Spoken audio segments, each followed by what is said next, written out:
Racial profiling.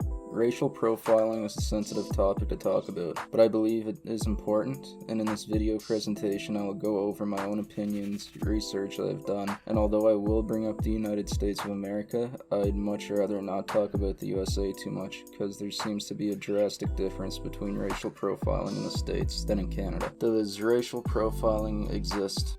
Well, obviously, racial profiling is a huge issue. Although rates are not as large in Canada, it still happens, and it is still just as important as it would be if it was happening on a larger level. Racial profiling is specifically targeting someone over their ethnicity or their skin color. As cheesy as it might sound, I don't like to refer to minorities, people of different skin color, or ethnicities as races, because I believe there's only one race, and I let people's personality define themselves, although I do love all sorts of culture, and sure, I will notice people's differences through culture. Other than that, skin color does not matter to me. White, black, brown, red, yellow, we're all human beings. Thankfully, racial profiling does not happen as often in Canada as it does in the States. Unfortunately though, it does still occur, and as much as I wish we could stop it, sadly I don't believe we can. Although there are things we could do to help prevent it, there are always going to be people with prejudices in the world. Everything is always going to have someone who doesn't like it, in a sense. Whether it's food, the ocean, music, or people's differences such as their ethnicity, background, or skin color. The most we could do is recognize these crimes and actions and respond appropriately with the rules that we have set in place. Back on the topic on how often it happens in Canada, we are fortunate enough to have a well-diverse public, which I believe will ultimately define our acceptance in a society. I found a chart that describes ethnicity ratios in Ottawa. Although these numbers aren't exact and the chart is from 2016, it is still a good representation for today. Also, I'd like to point out that we are a much more accepting society than we were back in 2016. The people there approximately consisted of 70% white, 6% black, 6% Aboriginal, 5% Middle Eastern, 4% East Asian, 3% South Asian, and 2% labeled as other.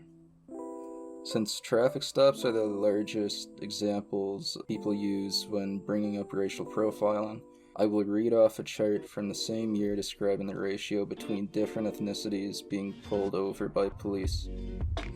About 68% of traffic stops were performed on white people, around 11% on black, 6 to 7% on East Asians, 3% on South Asians, 16% on Middle Easterns, and less than 1% on Aboriginals. There's also a 2% which were described as others.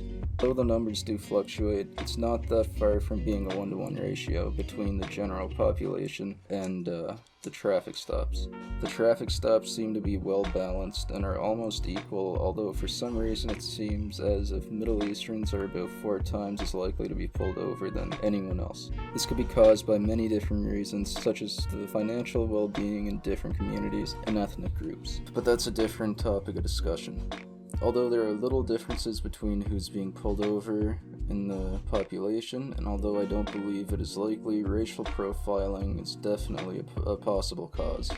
Racial profiling is definitely a possible cause for the increased traffic stop rates on minorities. But again, I don't believe that plays a sufficient role in these charts.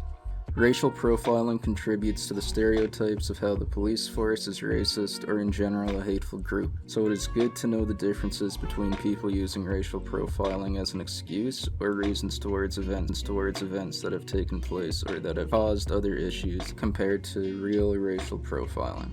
There's an amazing YouTuber named Donut Operator who is an ex-cop who breaks down more serious situations by analyzing the full footage of events that took place and give context in order to fight the twisted ways the media will try and turn something into a prejudice-based event. I have 2 examples here, one which is not too serious and one that involves a shooting, but don't worry, the one that involves a shooting is all censored.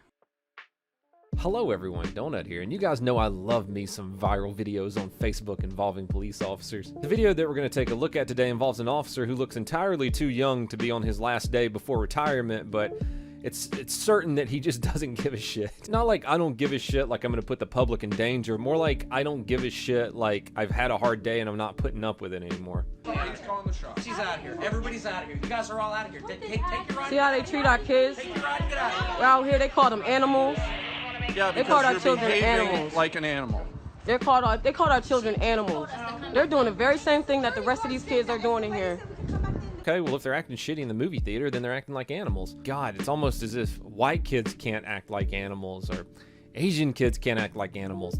Teenagers act like animals sometimes.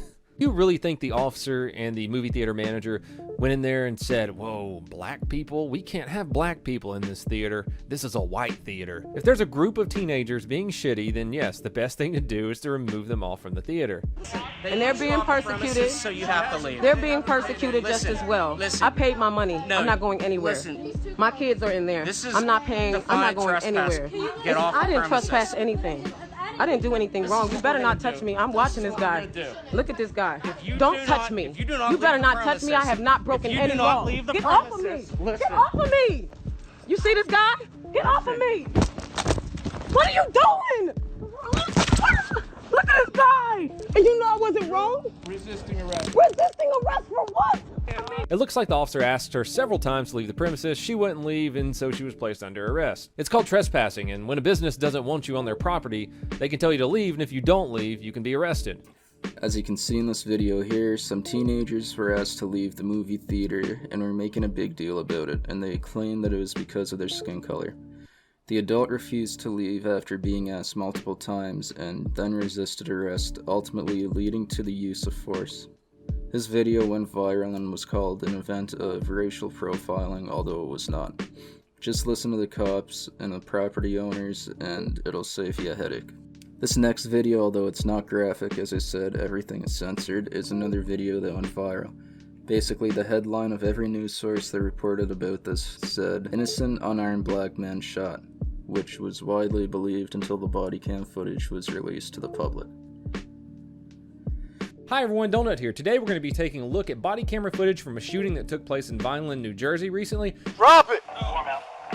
Drop it! Blow my brains out. Nobody wants to blow your brains out. What's wrong? What's wrong? Something's wrong, man. Just talk to me. Just talk to me. Just talk to me. He won't put down what's in his hand, and he won't tell me what it is. Put it down! Just drop it! Come on, man, talk to us.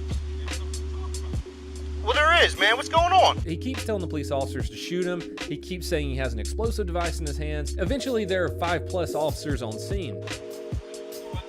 I understand you. If that tip comes off, it goes off. 248 update. Somebody has something in his hand covered by a shirt. Can't tell what it is. He says if he takes off the lid, it'll explode and it'll take all this all out. Copy, you want fire, stand by. Affirm. There's something yellow sticking out of the butt end. We cannot tell what it is. The officers try everything they can to de-escalate the situation. That's when he rushes the officers, and the sergeant with the UMP fires 3 shots, taking him down. Get back!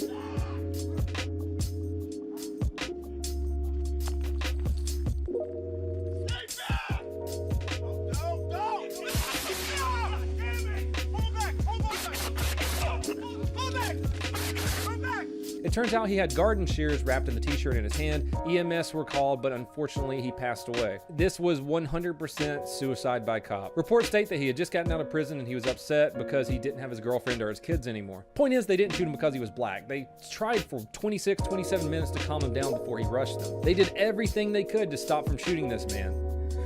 In the video, cops spent about half an hour trying to calm down a man who claimed he had an explosive device until he rushes them and gets himself killed. It was confirmed as a case of suicide by cop.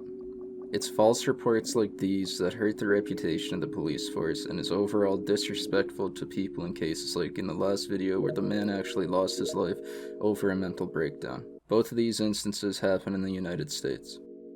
Anyway, and overall, Canada seems to be well diversified, and racial profiling is not as frequent as, say, somewhere like the United States, although it does still happen and is still a big issue. And although I don't believe there is much we could do about it, it is still very important to recognize the signs and take actions to prevent further discrimination. Thanks, and I hope you liked my video presentation. It was shorter than the last one, but there is less to cover.